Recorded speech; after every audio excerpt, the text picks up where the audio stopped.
Bom dia, irmãos, graça e paz.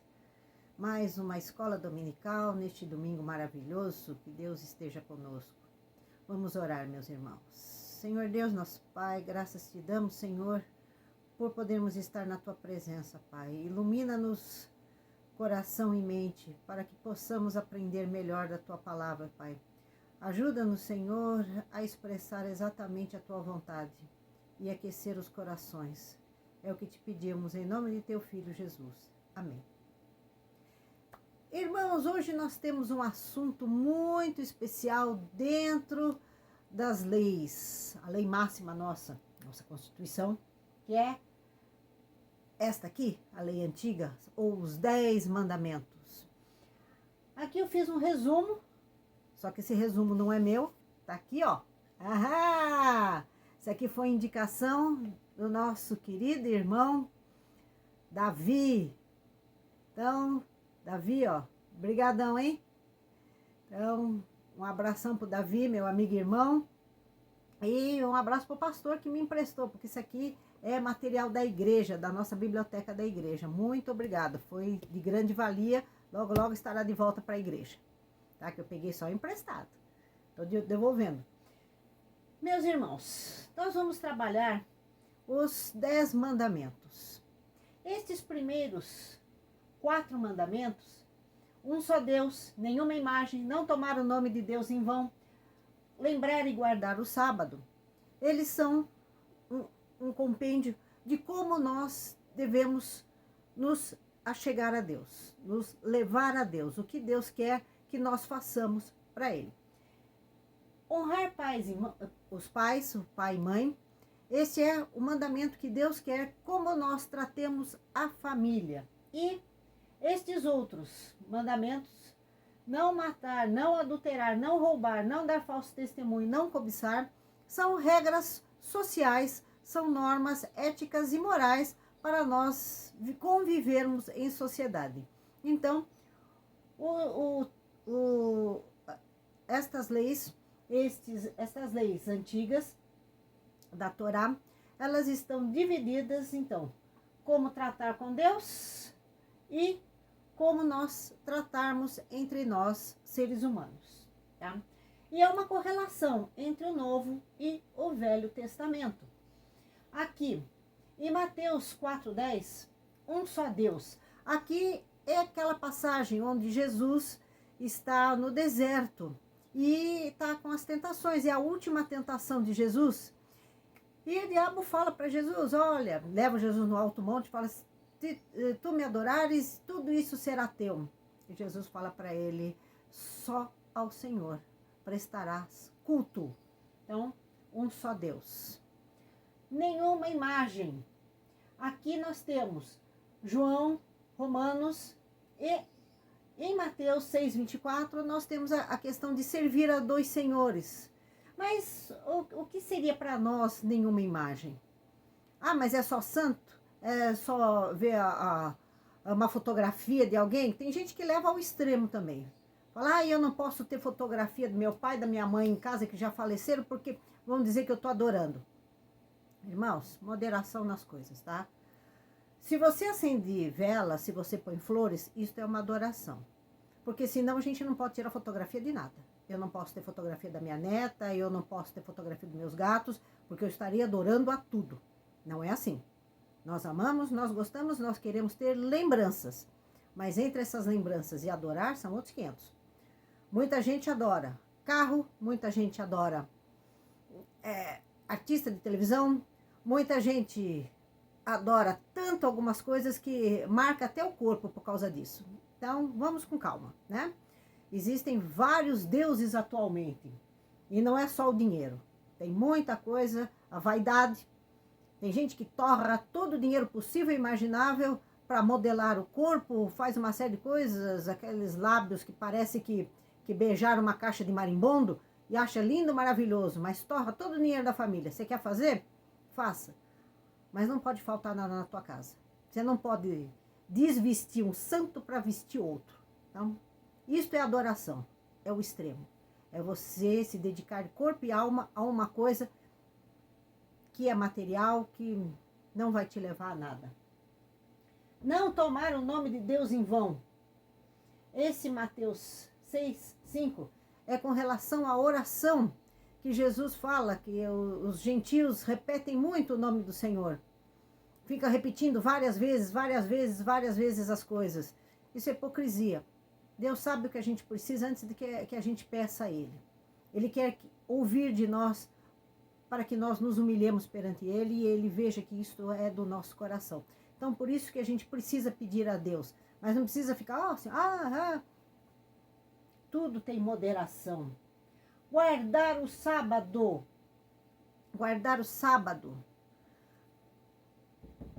Este guardar o sábado não é só a questão de ter o sábado em si, mas ter um dia para o Senhor. Jesus nos mostra que Ele é o Senhor do sábado. Aqui em Mateus 12, versículo de 5-8, Ele mostra que Ele é o Senhor. Porque os fariseus criticam que Ele está curando aos sábados. Deus não descansa. Na realidade, Deus não descansa. Deus finalizou a obra, mas Ele está sempre com a gente. Na realidade, o descanso é para nós darmos um tempo e louvarmos ao Senhor. Dedicarmos um dia ao Senhor. Você é crente, você dedica o domingo. Eu sou não sei o quê, eu só vou de sábado, a partir de tal horário de sábado até tal horário, da sexta-feira até...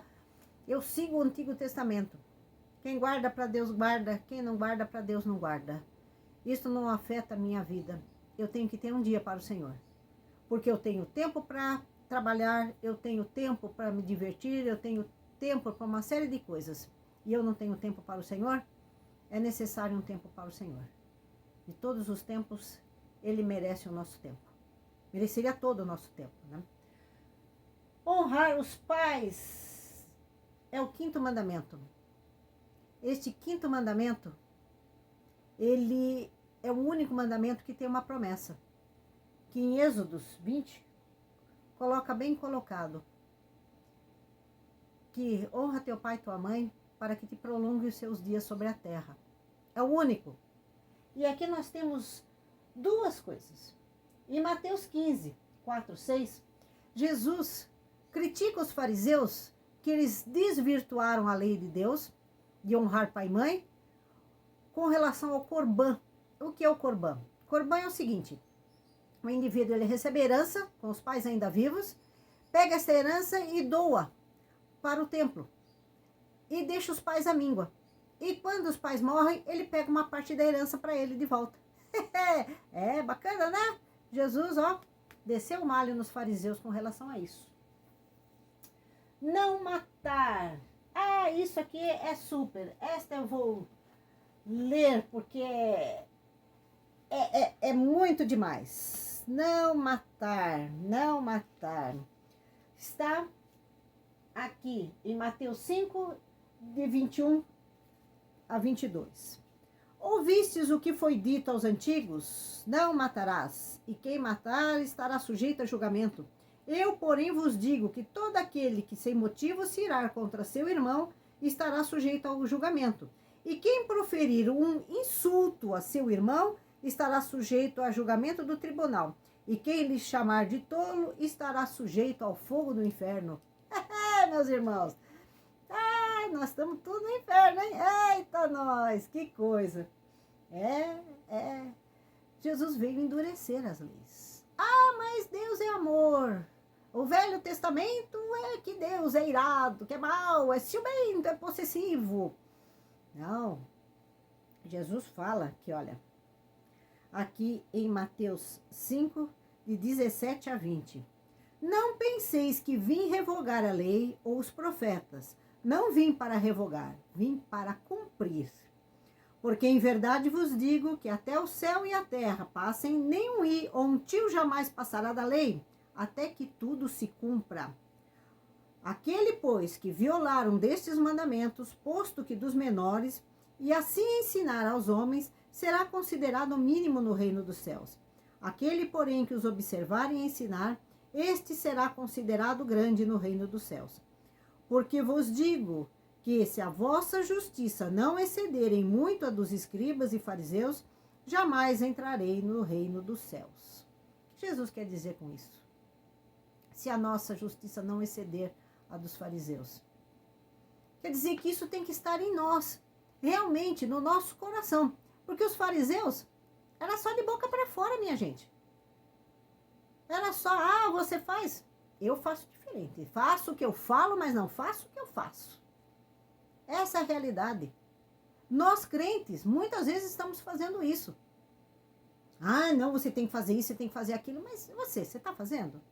Você está realmente com o coração em Deus? Pensar.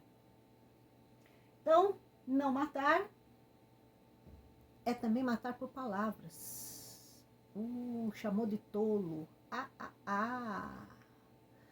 Então, aqui vem a questão da tradição da igreja, que fala que a gente peca por palavras, pensamentos, atos e omissões. Jesus endurece a lei, porque não é só em atitude que você peca. Você peca pela palavra e agora nós vamos entrar no outro. Não adulterar. Esse aqui todo mundo conhece, né? Não adulterar. O homem que vê uma mulher e olha para ela com pensamentos, ele adulterou com ela. Ele adulterou com ela, mas não é ela que adulterou com ele. Porque ele que está pensando as coisas erradas. A moça não está nem sabendo, a mulher não está nem sabendo. Então, só de pensar, o cara já peca. Eita! Quanta gente vai pro inferno, hein? Só que não é só homem, não. Mulher também tem pensamentos desse jeito. Artista de cinema, é casada e fica fantasiando coisa. Isso é um adultério, gente. Ansa! Jesus é amor, mas é justiça. É justiça. Sede perfeitos como o vosso Pai o é. Então, se nós queremos andar com o Senhor, se nós queremos estar com o Senhor, se nós queremos andar como Adão andava com o Senhor no Éden, nós temos que seguir isso. Mas Jesus mudou, é a graça. Mas aqui também estava na graça. O Antigo Testamento também está na graça. Deus escolheu um povo pecador, um povo miserável, mesquinho, egoísta, chamou este povo para si, perdoou este povo, expurgou o povo, deu as leis para que o povo seguisse, daqui para frente é isso, que Deus te aceita como você é, meu irmão, mas Ele quer que você mude o seu coração. O perdão é isso, converter é transformar em nova criatura. Então, Deus te dá a graça, Ele te aceita, só que você tem que aceitar Jesus de coração limpo e aberto e transformar a sua vida, porque Jesus transforma. Não roubar. Aqui é muito interessante, em Efésios 4:28, que Paulo fala, aquele que roubava, que não roube mais, antes trabalhe. Jesus fala em Mateus, Marcos, Lucas, que a gente tem que dar, principalmente no Sermão do Monte em Mateus, que aquele que vem te pedir, que você dê a capa, a gente dá. Mas amanhã ele vai pedir de novo, e vai pedir de novo, e vai pedir de novo. Então, a gente tem que trabalhar com essa pessoa para ela se converter, para ela se transformar e trabalhar. Cíntia, você está dizendo então que você não pode dar para o morador de rua alimento? Nós damos hoje, amanhã ele tem fome, você tem que dar amanhã, depois de amanhã você tem que dar. A gente tem que dar para o morador de rua dignidade. Tem que dar para quem rouba dignidade. E essa dignidade vem como? Com trabalho. O trabalho dignifica. E dignifica mesmo. Deus deu trabalho para Adão e Eva. Logo no começo, deu para Adão dar nome dos animais, que Adão cuidasse da terra, cuidasse de tudo. Nós caímos em pecado. O que nós temos que fazer? Nós temos que transformar.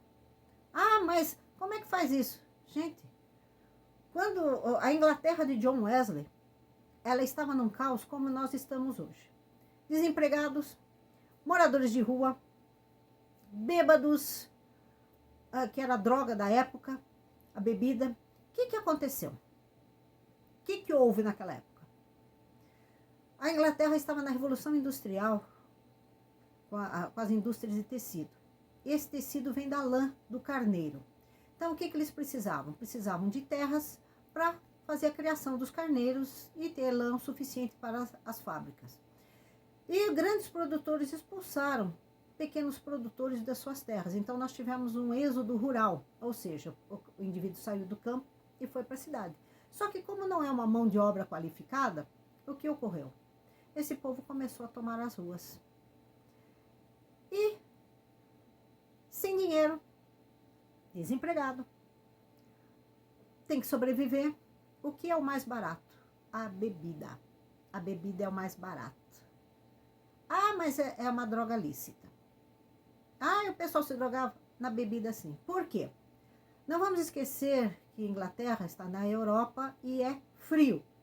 Então a bebida aquece e a bebida ela tem carboidratos, ela tem altos teores de amido e faz o quê? Dá sensação de saciedade, ou seja, ela mata, entre aspas, a fome. Então o indivíduo fica na rua, ele bebe, se aquece e se sente alimentado. E bebe mais porque a bebida é barata. Aí a prostituição, as mulheres bêbadas na rua, presas fáceis. E o que John Wesley faz? John Wesley, ele começa a trabalhar com as crianças, principalmente, e com operários, porque lá só sabia ler e escrever quem era de elite. John Wesley vai aos carvoeiros, vai com a Bíblia e funda o que nós chamamos hoje de escola dominical. Quando a gente vê aqueles filmes norte-americanos de desbravamento do oeste e pioneiros, essas coisas assim, a gente vê sempre uma igreja, e esta igreja, que final de semana é usada como igreja, durante a semana ela é usada de escola para as crianças. Isso passou para todas as outras denominações, mas começou com John Wesley. Isto dá dignidade. O indivíduo aprende a ler e escrever, ele começa a se aperfeiçoar e ele passa a ter uma qualificação e consegue emprego. Eu acho que as nossas igrejas hoje em dia estão precisando de mais ação. Porque não é justo, não é digno uma pessoa ficar na rua. Não é digno, com esse frio, estar sujeito a uma série de coisas. Que as pessoas podem ser maltratadas, pisoteadas, queimadas, como já aconteceu. Então, cabe a nós como igreja tomar uma atitude como John Wesley tomou. Porque nós estamos na mesmíssima situação. Só que agora nós temos as drogas. E a bebida, ela é a porta de entrada. Pelo menos as palestras que a gente ouvia nas escolas, quando os policiais iam dar a palestra sobre drogas, a porta de entrada é a bebida. Os metodistas são abstêmios. Por quê? Justamente por causa disso. Porque as pessoas não se controlam. E se ela não se controla, é melhor não tomar.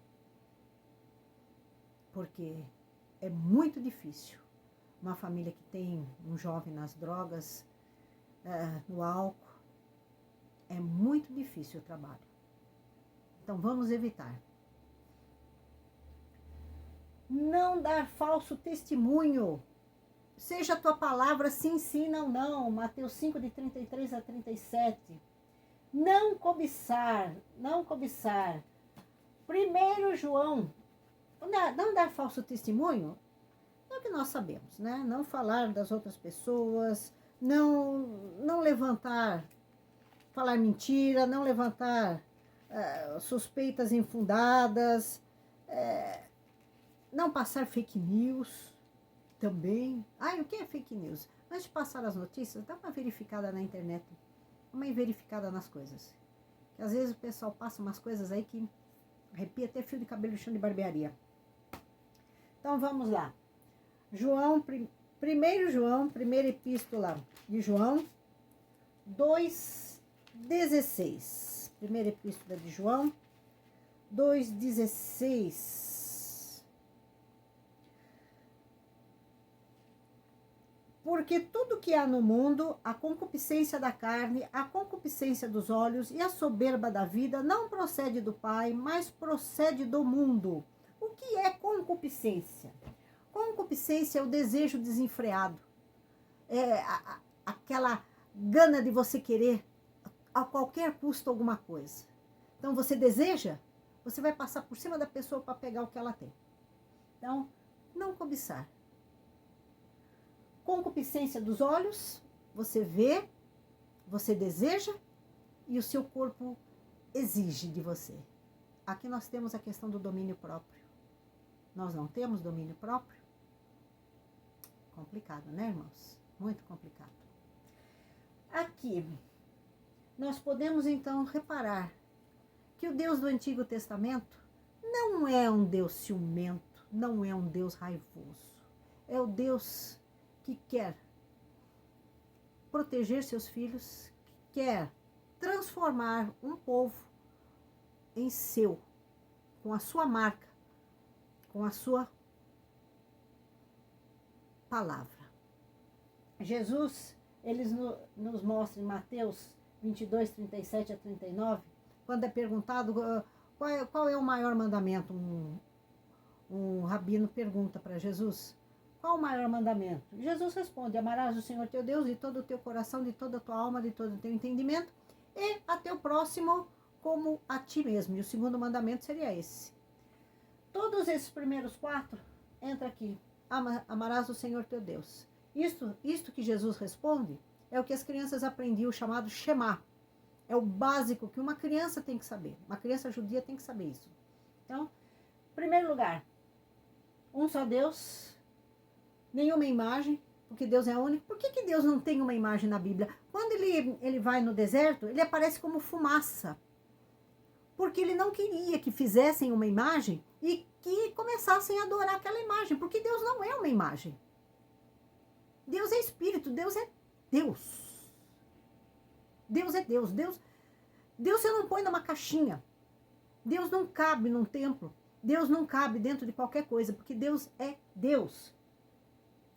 E todos estes, amarás o Senhor teu Deus, são até o 4º mandamento. Tudo isso vem do Senhor. Tudo isso é para o Senhor, para que nós aprendamos a como respeitar este nosso Pai.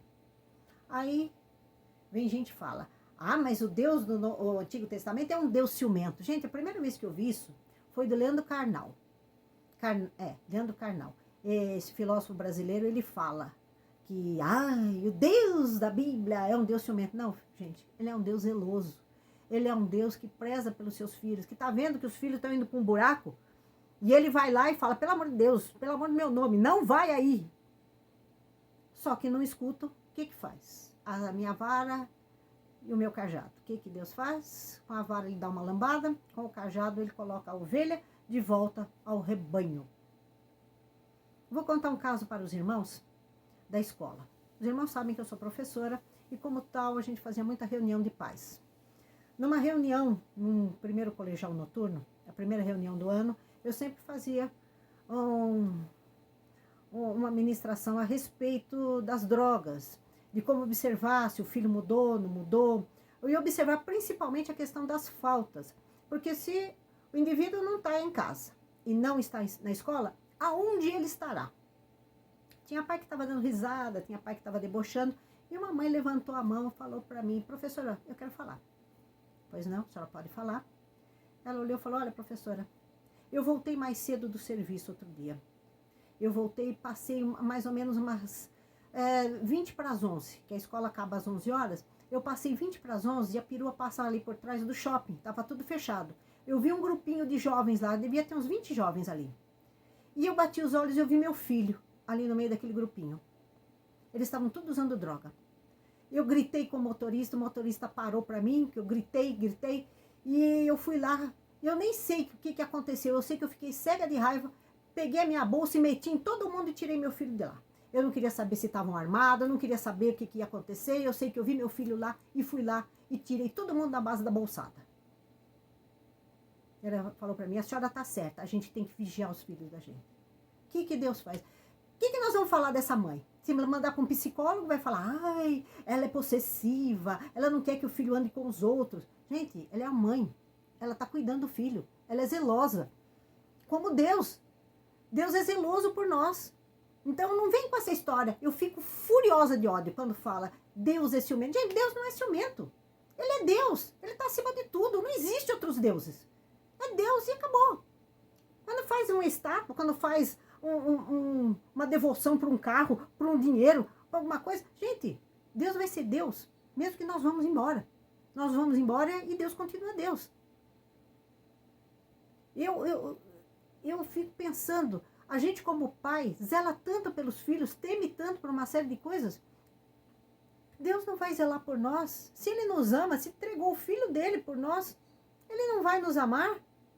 Meus irmãos, é complicado. E aqui, amará teu próximo como a ti mesmo. Gente, nós estamos numa sociedade que não se ama. Vamos voltar no Jardim do Éden. Quando eles comem o fruto proibido, e eles percebem que estão nus. O que significa isso, estar nu? Eva vê o Adão nu e Adão vê a Eva nua. Que até então eles estavam nus e não tinha problema. Eles passam a ter um estranhamento ao corpo. Então, o que nós temos com isso aqui? Nós não nos amamos, nós não amamos a nós mesmos, porque nós mutilamos os nossos corpos. Como eu falei, essas pessoas que parece que beijaram uma caixa de marimbondo, não amam o seu próprio corpo. Quando você faz alguma coisa desse tipo, coloca botox, essas coisas, você não está se amando. Você está colocando um veneno dentro do seu corpo. Como é que você ama o seu corpo? Aí eu quero ficar mais bonita. A que preço? Vaidade, tudo é vaidade, é correr atrás do vento. Então, irmão, se nós não amamos a nós mesmos, como vamos amar o nosso próximo? Então, por isso tem essas leis simples. Não faça isso, não faça aquilo. Não mate, não adultere, não roube, não dê falso testemunho. Uma lei, meu pai dizia que quando uma lei é imposta, é porque a coisa está pegando fogo. Vocês imaginam como estava isso aqui no deserto, nos 40 anos do deserto, para Deus colocar essas leis. Meus irmãos, eu espero que com isto que nós falamos aqui, possamos entender um pouco melhor a graça de Deus. Jesus, Ele nos dá a graça. Nós já tínhamos a graça antes, como eu falei, que Deus escolheu um povo, não porque Ele era perfeito, mas justamente porque Ele era imperfeito. E quando Paulo fala que nós estamos na graça, não estamos mais na lei, é porque a lei aponta o erro, mas a lei não tem perdão. Jesus nos perdoa, mas Ele quer que a gente mude. A partir do momento que a gente muda, estas leis já estão dentro da gente. Porque Jesus é justiça. Ele é amor, mas Ele também é justiça. Isto estará em nós. Isto estará no nosso coração. Então ninguém vai precisar falar para nós, olha, não ofenda o seu irmão, não xingue o seu vizinho, não fale mal, não vai bisbilhotar na casa dos outros, não fique ouvindo no copo a briga do vizinho. Seja uma pessoa apaziguadora, vá, ajude, dê a mão, erga o teu irmão, porque foi isso que Jesus fez. Isto vai estar em nós. Então, você não vai ser filho da lei. Você é filho de Cristo. Você é irmão. Você é como Cristo. Eu espero que isso esteja nos nossos corações, meus irmãos. Eu espero realmente que o Senhor esteja com cada um de nós. Até a próxima aula, se Deus quiser. Amém.